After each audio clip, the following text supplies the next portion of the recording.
Why is it that the healthiest relationships out there are between people that have healthy boundaries, are individuated, and are also differentiated? Well, the reality of the matter is that looking at the dynamic of the intersubjective space, whatever it is that occurs between those individuals that are healthy, looks a lot different than the intersubjective space between individuals that are unhealthy and are likely stagnated emotionally, meaning emotionally immature, somewhere between infancy and toddlerhood, childhood, right? Their emotional maturity could have been stagnated somewhere between just months of age and just years of age, right? The dynamic between people that are emotionally healthy is going to look different. And the reason being is because people that are healthy, that have healthy boundaries, that are individuated and are differentiated, actually see each other as separate individuals with their own life, with their own, boundaries, their own sense of individuality, self and other, right?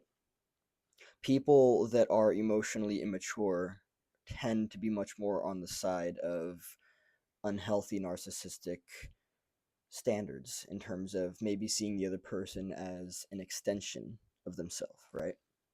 An extension to take care of every need that the person has and to gratify them. Why? Because they are stagnated, emotionally immature. That's the reality of it, right? Um, and so, with that said, what I really want to do here is explore the healthiest way to approach relationships, right? Um, Again, so going back to the very beginning of this and talking about what it is that you would see between people that are emotionally healthy, right? You would see a drastic contrast, meaning the opposite of that between people that are unhealthy, right? Um, Not everybody gets healthy boundaries, individuation, and differentiation in childhood. That's just the reality of it, right?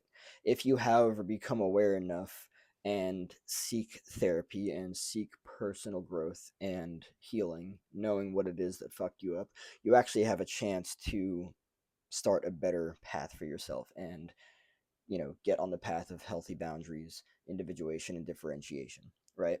Um, Individuals that have healthy boundaries are individuated and differentiated have a much better time in relationships because they can actually take care of themselves in a healthy way.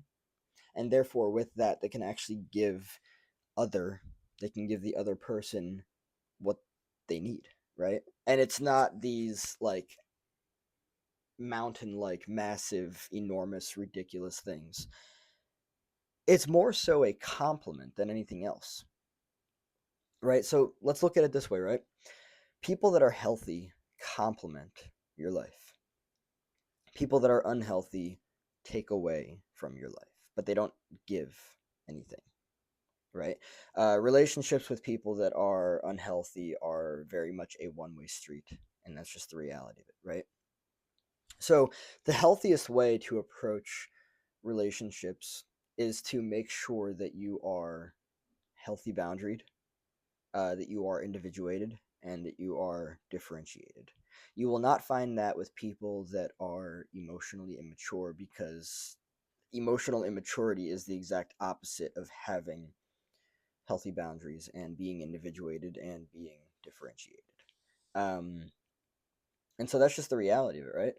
Um, Contrary to probably popular belief, by the way, um, the healthiest approach to every relationship starts with putting yourself first, with choosing yourself, right? Because you actually can't give to somebody else or even experience somebody else fully if you haven't put yourself first, if you haven't chosen yourself, right?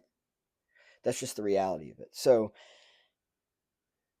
the fascinating thing about this whole dynamic, it's important for people to understand. If you're in a relationship with somebody that is emotionally immature, you are seen far more as just an object, just a narcissistic extension, rather than a matured individual, right? I've been in relationships, no names, but I've been in relationships with people that have actually seen me as just an object of gratification. Do this for me, do that for me, do this for me, do that for me, right? While simultaneously having zero fucking ROI, return on investment, right? Like, I'm doing this for you. And it's not really like a transactional thing. It's not. But it's much more so a mutual back and forth complementing of each other. And that's the reality of it, right? Um, the healthiest way to approach relationships is to have healthy boundaries, to be individuated, and to be differentiated. Really, only then. I mean, I'm not going to say that you can't do it with unhealthy individuals. It's just a lot more challenging because what you'll notice is that you guys will find yourself in the same situations and dynamics over and over and over again, right? Um, and it may be a dynamic where it's just a repetition compulsion thing. I mean, it's not that far back to childhood, but it's just a matter of you're repeating the same patterns in the relationship over and over again that lead to further and further unhealth of the relationship. And that's the reality of it, right? You ever see people in relationships go through the same thing over and over and over again, and it's a really unhealthy dynamic? Well, that's because they're both stagnated at different levels of or maybe even the same level of emotional immaturity. It's just not healthy. Emotionally immature people lack, as they are, the capacity to have a healthy relationship. They can do the work and become healthier and actually have a relationship, right? But the reality of the matter is that as they are, they cannot have healthy relationship. Um, Now, looking at relationships that are painful, right? You could call them masochistic or sadomasochistic if you want to, but looking at the reality of it, right? Um, Actual healthy relationships are not painful. The only relationships that are painful are the ones that lack healthy boundaries, the ones where individuals are actually not individuated or differentiated. And that's just the reality of it, right? If you want a healthy relationship, you have to look at boundaries, individuation, and differentiation, right?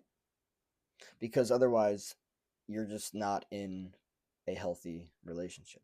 You are in a relationship with somebody that probably has some level of emotional immaturity and is actually, quite frankly, going to be very unable to meet your needs because they're not focused on you, they're focused on themselves.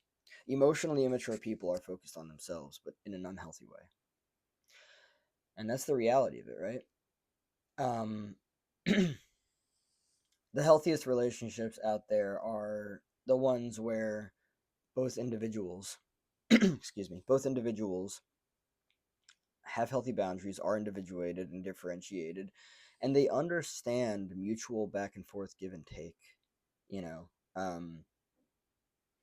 you add this to my life, you complement this to my life, and quite honestly, it tends to be quite effortless because of the exceeding health of each individual. And that's just the reality of it, right? They tend to be healthy, and so therefore they tend to complement. And that's the difference in dynamic. That really is. Um, it's going to be really challenging for anybody who is unhealthy to have a sustainable, progressive relationship. And that's just the way that it is. Um, I see all the time people that are unhealthy and holding relationships, and I see their fucked up dynamics and what it is and what it means, what it does, all that stuff, right? Um, doesn't go anywhere. It's cyclical. It's the same thing over and over again, and that's just the reality of it. So if you want to have healthy relationships, healthy boundaries, individuation, and differentiation are the place to go. And understanding individuation, like you're becoming your own individual. If you're in a relationship with somebody and they want you to be exactly like them, it's not a healthy relationship. You need to be seen as your own individual who can make your own individual choices for yourself without having to have these other people intersect and interject and everything. That's the reality of it. That's literally the reality of it.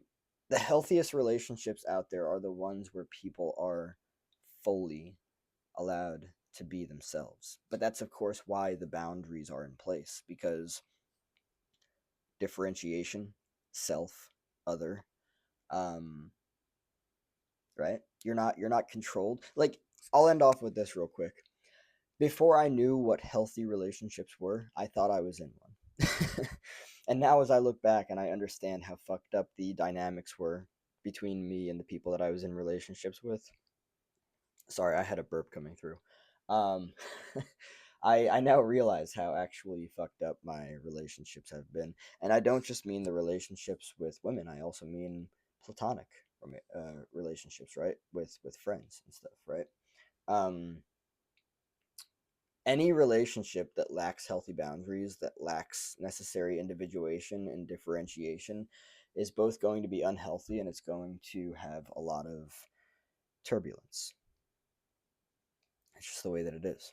So, if you want a healthier relationship, you've got to look to set healthier boundaries for yourself.